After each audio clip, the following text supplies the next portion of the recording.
2003년 개봉된 혹시 황산벌이라는 영화를 혹시 보신 분이 계신가요? 그 백제 계백 장군이 이끄는 5천 명의 결사대와 또 신라의 김유신 장군이 이끄는 5만의 군대가 이 황산벌이라는 장소에 맞붙는 그런 역사적 전투를 코믹하게 풀어내는 그런 작품이었습니다. 그 영화의 배경이 그 백제와 신라이다 보니까 그 충청도와 전라도 사투리가 나오고 또 신라는 경상도 사투리를 쓰는 거예요. 이 영화에서 신라가 지금 이제 스파이를 보내죠. 백제 스파이를 보내서 백제에서 군사 작전 회의를 하고 있는데 스파이를 보내서 그것을 염탐하게 합니다. 그래서 첩자가 그 백제 군사에서 들은 내용이 이렇습니다. 계백 장군이 이렇게 말을 하죠. 좀 화면 나가 출정 전에 갑옷에 대해 거시기한 거 기억들 하고 있겠지? 까먹지들 말고 병사들한테 거시기 잘하라고 단단히들 일러.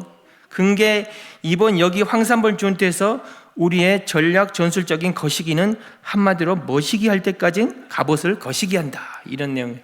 제가 참 웃긴 게요. 제가 전라도잖아요. 우리 동네 말인데 어색해요. 자, 이 짧은 대사에 거시기가 4번 나오죠. 거시기, 그 다음에 모시기, 거시기 이렇게 나오죠. 4번 나오고 머시기가 1번 나옵니다.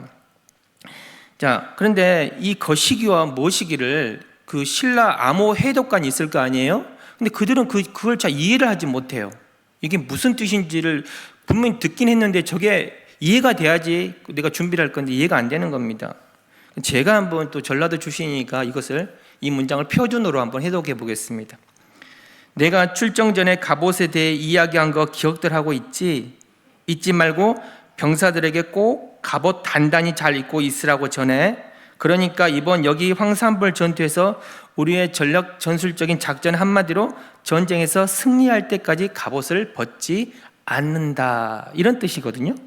근데 이 신라군들이 해독하지 못하는 이 내용을 어떻게 백제군들이 쉽게 알아들을 수 있었을까요? 단지 그들이 자신들의 사투리로 말했기 때문에 그럴까요? 근데 그건 아닐 겁니다. 그들이 이 내용을 이해할 수 있었던 이유는 그들이 같은 공간에 있었고 또 같은 상황 인식을 하고 있었고 또 대화의 목적과 그 의도에 집중하고 있었기 때문에 이 내용을 알아들었을 것입니다. 만약에 제가 도시 생활을 하다가 이제 명절에서 고향 마을로 내려갔는데 어머니가 이렇게 말을 해요. 오늘 날씨도 거시기 하니까 우리 어제 내가 읍내에서 사온 머시기로 음식 만들어 먹을 거나? 그러면서 그리고 네 친구 머시기 있냐? 그 머시기가 직원한테 거시기를 사줬는데 되게 자랑해서 한다? 저 못 알아듣습니다. 근데 여러분, 예수님도 제자들에게 때로는 이렇게 직설적으로 말씀도 하시고 또 비유적으로 말씀하셨잖아요. 근데 제자들은 대체로 다 잘 알아들었어요. 왜 그랬을까요? 그들은 예수님과 같은 공간에 있었고 또 같은 상황을 인식했으며 예수님이 하신 말씀의 의도를 잘 파악하고 있었고 또 그 말씀에 집중하려고 하는 그런 생각들이 있었기 때문에 그 예수님 말씀 잘 알아들었다는 것이죠. 우리가 성경을 또 이렇게 듣기도 하고 읽기도 하면서 때로는 이해되지 않는 부분이 있어요. 그죠? 근데 그 성경이 이렇게 난해해서라기보다는 그 말씀에 담긴 그런 하나님의 의도에 그런 집중하려고 하는 우리의 절박함이 부족하기 때문입니다. 설령 강해 설교를 통해 그 말씀의 그 의미를 머리로는 이해했다 하더라도 우리가 삶으로 또 이어지지 않는 이유는 바로 그 말씀을 그런 살아낼 각오가 우리에게 부족하기 때문입니다. 백제의 5천 결사대와 신라의 5만 그런 군대, 누가 보더라도 백제에게는 불리한 상황이었어요. 이길 수 없는 상황이었습니다. 그러나 그런 계백 장군의 그런 전략 전술을 잘 이해한 그런 백제군들은 죽기 살기로 싸웠습니다. 자신들의 목숨을 걸었다는 것이죠. 물론 그들은 모두 다 전사를 했지만 정말 그들의 그 용맹은 그들의 말씀을 이해하는 데서만 끝나는 것이 아니라 그 말씀을 살아낼 각오가 있었기 때문에 그들이 죽기 살기로 싸웠던 것입니다. 이처럼 우리도 하나님의 말씀을 진정으로 삶에 적용하려면 단순히 이해에서만 머무르는 것이 아니라 그런 절박함과 결단이 따라야 합니다. 오늘 이 예배 함께한 우리 성도 여러분, 하나님의 말씀을 깊이 깨닫고 또 그것을 실제 삶에서 적용함으로써 우리의 영이 새롭게 살아나고 또 하나님의 영광을 드러내는 삶을 살아가시기를 축복합니다. 백제의 그런 5천 결사들은 비록 모두 다 전사했지만 하나님의 군대인 우리는 절대로 패배하지 않습니다. 어떤 영적 전쟁, 어떤 사단의 공격 속에서도 무너지지 않는 최강의 전투력을 가진 우리 리버티 결사들이 되시기를 주님의 이름으로 축복합니다. 이제 오늘 본문인 빌레몬서를 한번 살펴보겠습니다. 빌레몬서는 한 장으로만 써인 아주 짧은 서신서입니다. 바울의 13편의 서신서들 중에 한 권이죠. 근데 바울의 그 서신서들의 대부분이 그는 교회적 또는 목회적 관점에서 쓰여졌다면 이 빌레몬서는 지극히 개인적인 그런 그 내용의 서신서였습니다. 하지만 그 지극히 개인적인 짧은 서신서 중이지만 그 속에는 그 복음의 본질이 실제 삶 속에서 어떻게 적용되는지가 잘 드러나 있고 또 복음이 단지 교리로만 그냥 끝나는 것이 아니라 그런 구체적인 인간관계 속에서 용서, 화해, 사랑, 또 중보, 또 평등으로 실현되어야 함을 잘 보여주는 그런 서신서라고 할 수가 있습니다. 혹시 여기 계신 우리 성도님들 중에 이런 경험 해보신 적 있나요? 이런 내가 잘 믿는 어떤 사람이 있어요.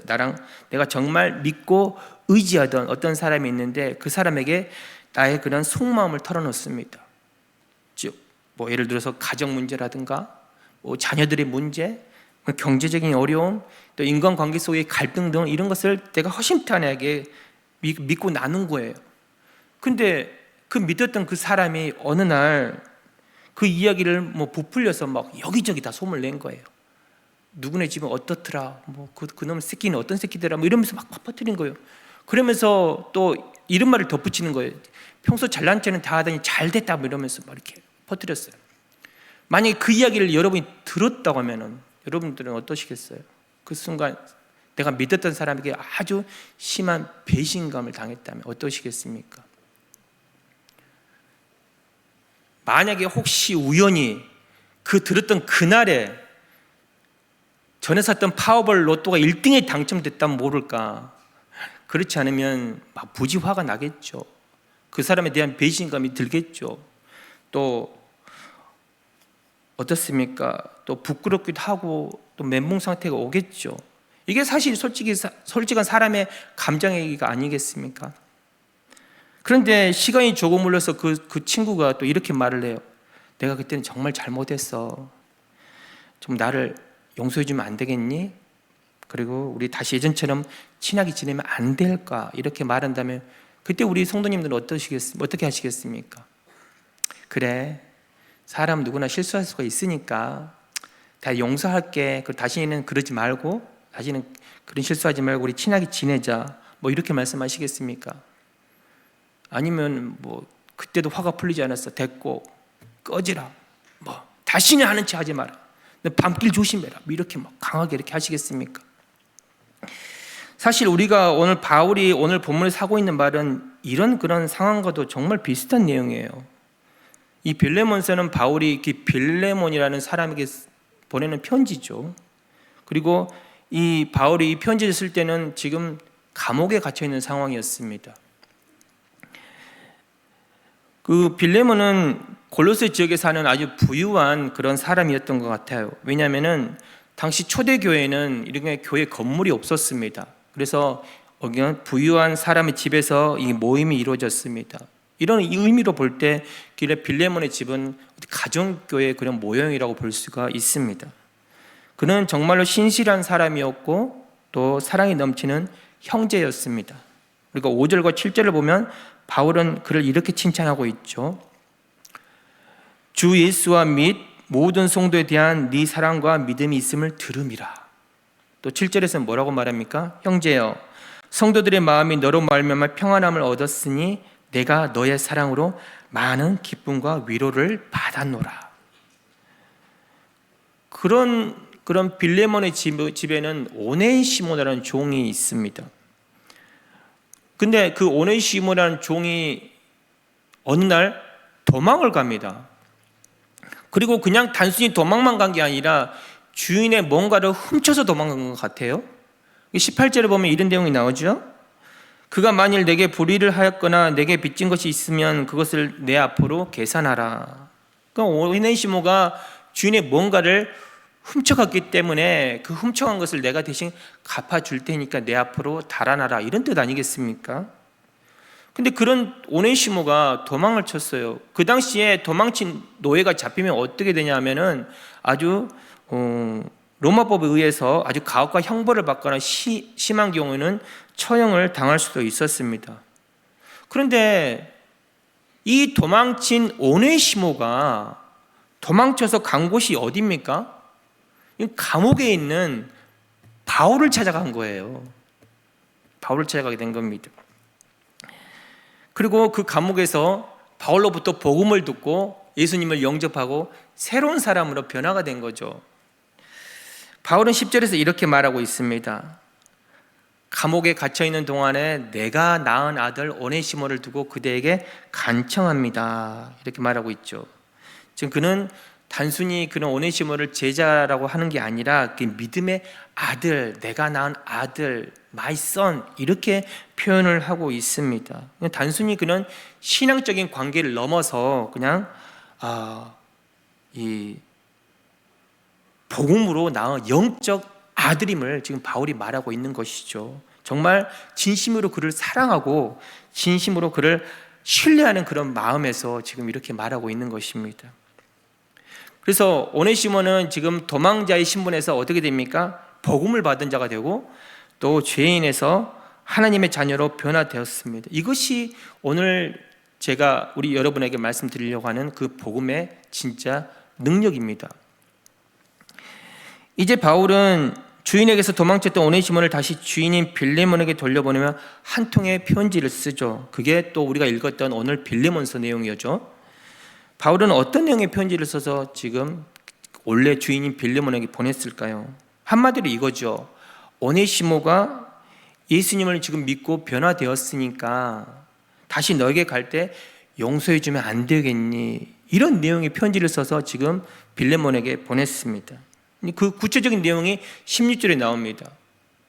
16절에 이제부터는 그는 종으로서가 아니라 종 이상으로 곧 사랑받는 형제로 그대의 곁에 있을 것입니다. 또 18절에서는 그가 그대에게 잘못한 것이 있거나 빚진 것이 있거든 그것을 내 앞으로 달아 놓아 주십시오. 그러면서 21절에서는 또 뭐라고 말합니까? 나는 그대의 순종을 확신하며 이 글을 씁니다. 나는 그대가 내가 말한 것 이상으로 해 주리라는 것을 압니다. 다시 쉽게 정리하자면 이거죠.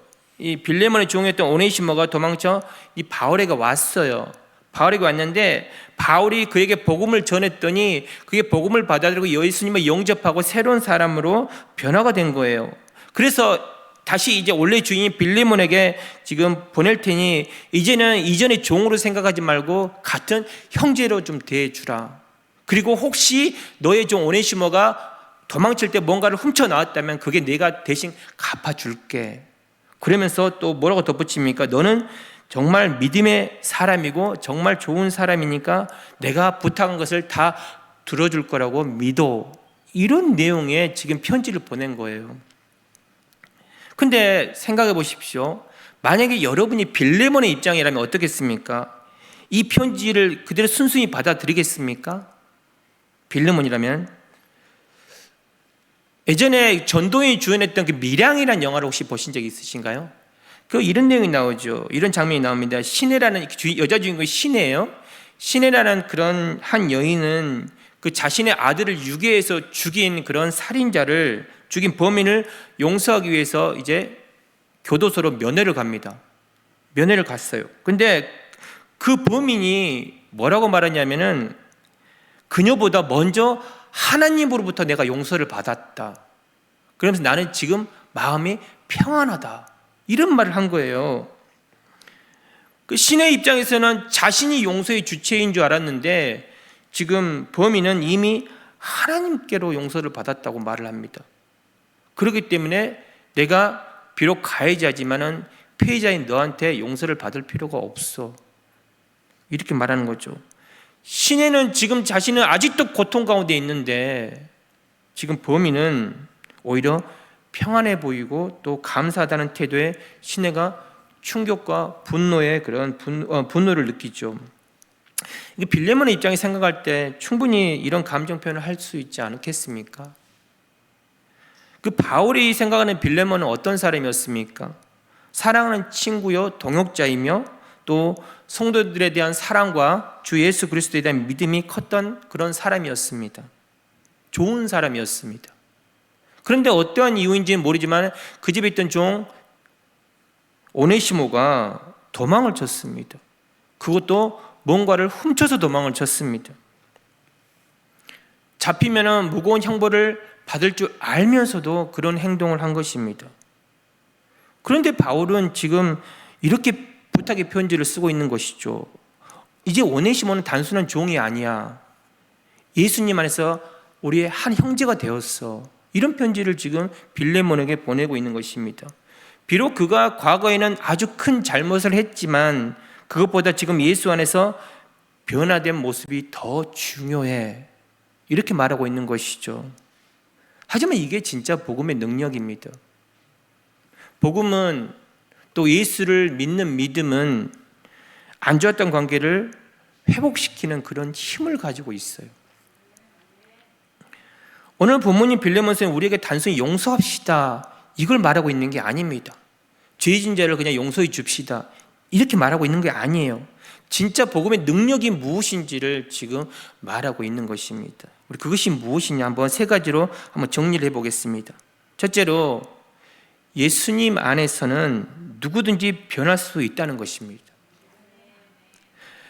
오네시모라는 헬라어식 그 의미가 무슨 뜻이냐면 유익한 자 또는 쓸모 있는 자라는 뜻입니다. 그런데 실제적으로는 그는 어떤 자였죠? 무익한 자였습니다. 법적으로는 주인에게서 도망친 그런 죄인이었고 사회적으로도 아무 가치가 없는 그런 무익한 그런 종이었습니다. 세상적으로 볼 때 한마디로 루저의 그냥 나쁜 시기였던 것이죠. 하지만 바울은 그를 내 아들이라고 부르죠. 그런 그를 내 아들이라고 부릅니다. 10절을 다시 한번 볼까요? 나는 감옥에 갇힌 가운데서 낳은 내 아들 오네시몬을 두고 그대에게 간청합니다. 여기서 낳은이란 표현을 쓰잖아요. 단순히 이 낳은이 출산의 의미는 아닙니다. 복음을 통해서 예수님을 믿게 된 그런 영적 자녀라는 뜻을 가지고 있죠. 바울은 감옥에서도 복음을 전했고 또 오네시모는 그 말씀을 듣고 예수님을 또 영접하고 그런 변화된 삶을 살게 된 것이죠. 정말 이처럼 복음의 능력은 정말로 대단합니다. 죄인을 변화시키고 또 새로운 그런 정체성을 갖게 하는 것이 복음의 능력입니다. 고린도후서 5장 17절에서는 이렇게 말씀하고 있죠. 누구든지 그리스도 안에 있으면 그는 새로운 피조물이다. 옛 것은 지나가고 새 것이 되었다. 이렇게 말씀하고 있죠. 누구든지예요. 누구든지. 그 누구든지에 해당 안 되는 사람 없잖아요. 아무리 잘못을 했든 그 누구든지 예수님을 믿고 구원받았을 때 그 과거의 모든 죄와 그런 상처들, 그 다음에 실패가 끝나고 하나님 안에서 완전히 새로운 존재로 다시 태어난다는 그다음 위대한 선언이 고린도후서 5장 17절의 말씀입니다. 오늘 본문의 오네시모처럼 실패자와 죄인이 예수님 안에서 새로운 피조물로 거듭나는 것, 이것이 바로 복음의 진짜 능력인 것입니다. 여러분, 우리가 오네시모였습니다. 죄인이었고 도망자였고 정말 하나님 앞에서는 모두가 그런 무가치한 자들이었습니다. 그러나 예수님께서 우리를 찾아와 주셨고 복음이 우리를 새 사람으로 바꿔주셨습니다. 복음의 두 번째 능력으로는 용서는 단순히 인내가 아니라 사랑의 결단이라는 것입니다. 바울이 18절에서 오네시모 대신 이렇게 말하죠. 그가 너에게 진 빚이 있다면 내가 대신 갚겠다. 여러분, 이 말이 얼마나 놀라운지 아십니까? 바울은 지금 죄인을 대신해서 자신이 손해를 보고 있다는 거예요. 이것은 단순히 그냥 한번 봐줘 이런 의미 아니죠. 이것이 진짜 그런 사랑의 중보이고 복음의 그런 모형이죠. 예수님께서 우리를 위해서 우리 죄를 대신해서 십자가에서 피 흘려 죽으심으로 그 사랑을 확증하셨습니다. 예수님이 그 희생으로 사랑을 보여주신 거죠. 마찬가지로 바울도 오네시모의 죄값을 자기가 지금 지겠다고 나선 것입니다. 로마서 5장 8절에 이렇죠. 우리가 아직 죄인 되었을 때 그리스도께서 우리를 위하여 죽으심으로 하나님께서 우리에 대한 자기의 사랑을 확증하셨느니라. 우리는 때때로 누구를 그런 용서한다는 것이 그냥 단순히 참는다는 거라고 오해할 수가 있어요. 내가 참으면 되지, 그게 용서지, 이렇게 생각할 수 있어요. 하지만 진짜 용서는 사랑의 결단이 필요합니다.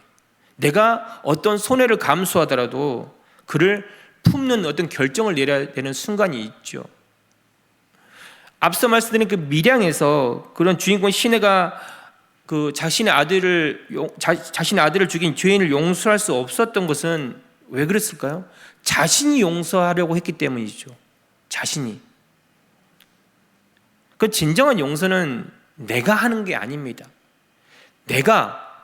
우리가 그 사람보다 먼저 용서받았다는 그 은혜를 깨달아야 돼요. 내가 용서를 하는 게 아니라 내가 용서를 받았다. 그 은혜를 깨닫는 사람만이 할 수 있는 것이 진정한 용서입니다.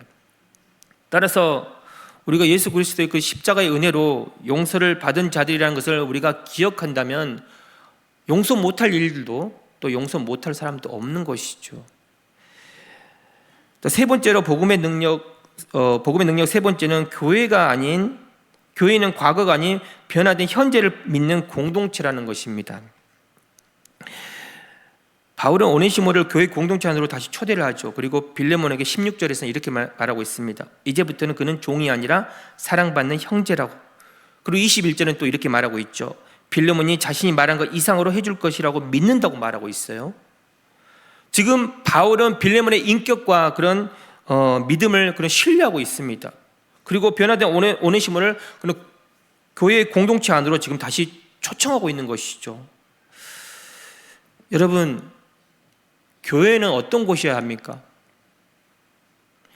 실수한 자를 정죄하고 이런 곳이어야 합니까? 잘못한 자를 꾸짖고 절대 너는 올 수 없으니까 너는 이 교회에 들어올 수가 없어. 우리 교회야. 우리. 제가 문득 그런 생각을 했어요. 저는 우리라는 표현을 때로는 좀 싫어할 때가 있어요. 우리 교회, 우리 목사님, 우리 전도사님. 우리나라에 우리는 분당 우리 교회밖에 없습니다. 예. 우리가 아닙니다. 우리라는 말은 그때 쓰는 게 아니죠. 자, 좀 말이 딴 데로 샜는데요. 자, 우리는 교회는 그런 곳이 아니죠. 실수한 자를 정죄한 곳이 아니라 그 회개하고 돌아오는 자를 다시 형제로 이렇게 맞이하는 곳이 교회죠. 그 실수한 사람들, 세상은 실수한 사람들은 뭐 낙인 찍고 막 버리고 그러잖아요. 그렇지만은 복음의 공동체는 그래서는 안 됐죠.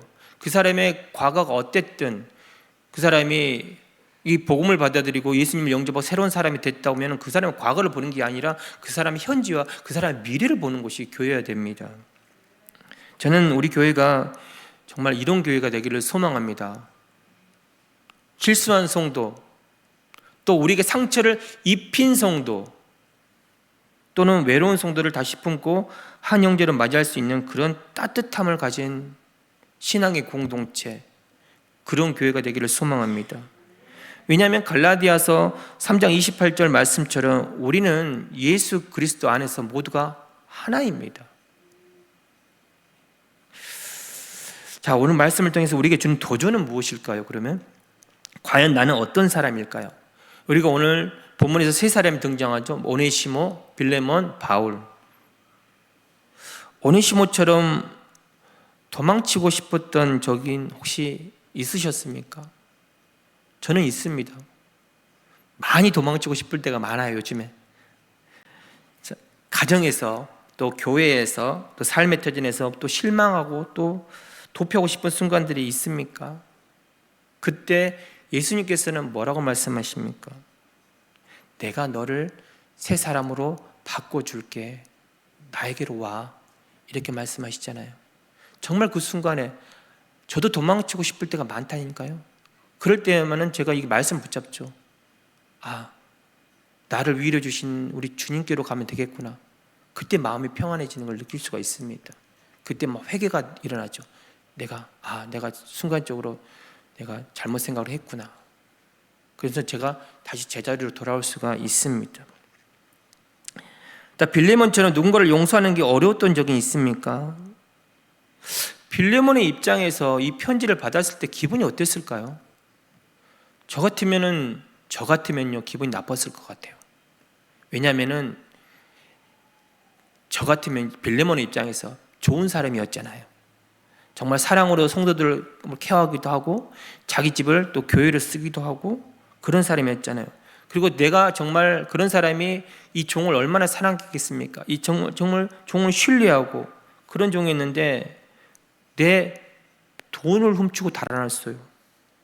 그러면서 지금은 어떤 바울이라는 복음 전도자를 만나서 회심했대요. 또 바울은 그를 용서하래요.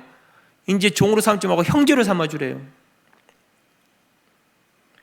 어쩌면 그 밀항의 그런 한 장면처럼 지금 나는 시내는 아직도 고통 가운데 있는데 가해자가 그 살인자가 하나님께서 용서를 하셨기 때문에 지금 평안하다고, 하나님께 모든 죄를 용서받았다고 이런 상황이에요.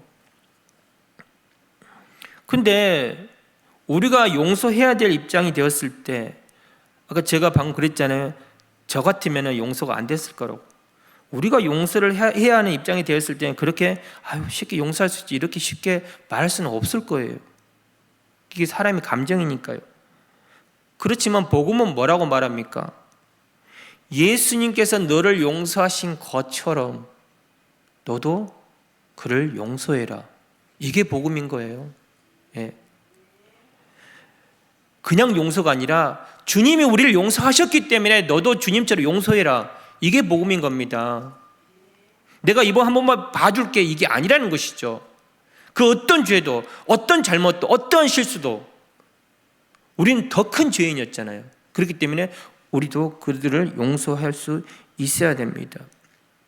지금 이 순간에 생각만 해도 화가 나는 사람이 있다면, 생각도 하기 싫죠. 그런 사람들은 지금 이 시간에 용서하십시오. 이 교회 문을 나가기 전에 제 지금 설교 말씀 듣고 있는 중에 여러분 그냥 기도하십시오. 내가 그를 용서하겠다. 예수님처럼 용서하겠다. 그 사람의 자잘못을 떠나서 먼저 화해의 손길을 내미십시오. 도저히 용서받을 수 없는 죄인인 우리를 예수님께서 다 용서하셨잖아요. 우리의 모든 죄를 다 사하 주셨잖아요. 우리를 형제요 자매로 삼아 주셨잖아요. 그런 예수님을 닮아가는 우리 사랑하는 우리 성도님 되시기를 주님의 이름으로 축복합니다. 마지막으로 바울처럼 중재의 역할을 우리가 할 수는 없을까요? 화해시키는 사람, 사랑으로 어떤 갈등을 풀어주는 사람, 만약에 그런 사람들이 많은 교회라면, 그런 공동체라면 얼마나 복된 것이겠습니까? 저는 우리 교회가 그런 교회가 되기를 소망합니다. 말씀 정리하겠습니다. 복음은 오네시모를 새롭게 하였죠. 또 바울에게는 중보의 사명을 주었습니다. 또 빌레몬에게는 용서와 화해의 용기를 요구하게 했습니다. 혹시 나에게 상처를 준 사람 중 아직도 우리가 용서하지 못하는 사람이 있습니까? 나는 누군가의 잘못을 대신 덮어줄 수 있을 정도의 사랑을 할 수 있습니까? 나는 누군가와 회화도록 연결하는 바울 같은 역할을 할 수가 있습니까? 빌레몬서는 비록 짧은 책이지만 사람과 사람 사이에 복음이 어떻게 역사하는지를 그런 보여주는 책입니다. 복음은 단지 나 혼자 구원받는 게 아니에요. 복음은 깨어진 관계를 회복시키는 힘이고 또 과거를 이기고 새로운 미래를 시작하게 하는 그런 능력입니다. 오늘 우리가 용서해야 할 사람은 누구인가요? 아니면은 용서를 구해야 될 사람은 누구인가요? 예수님 안에서 누구나 다시 가족이 될 수가 있습니다. 남은 한 주간도 용서를 해줘야 하는 사람은 주저 말고 용서를 해주고 또 내가 잘못한 것에 대한 용서를 구하며 또 갈등의 관계에 놓인 사람들이 있다면 우리가 희생적 사랑으로 또 중재의 역할을 하면서 하나님의 사람으로 다시금 새롭게 변화되는 귀한 우리 성도님들 되시기를 주님의 이름으로 축복합니다. 오늘 말씀을 생각하면서 우리 함께 기도를 하기를 바랍니다. 기도하기를 소망합니다. 오늘 또 말씀을 통해 복음은 단순한 교리가 아니라 또 사람을 변화시키고 관계를 회복시키는 실제적인 능력임을 우리가 함께 나누었습니다. 이제 그 말씀을 응답하며 다 함께 마음을 모아 기도하기를 원합니다. 우리는 오네시모 같은 자들이었습니다. 죄인이었고 도망자였고 무가치한 자들이었습니다. 그런 우리에게 주님이 먼저 찾아오시고 또 새 사람으로 변화시켜 주셨습니다. 또 우리는 빌레몬 같은 사람이었습니다. 우리가 정말 잘해주고 또 믿었던 사람에게 배신을 당했을 때 너무 아프고 또 그것이 상처가 되고 쉬이 용서하지 못했습니다. 그러나 주님은 우리를 먼저 용서하셨기에 우리도 용서해야 한다고 말씀하고 계십니다. 우리는 바울 같은 중보자가 되어야 합니다.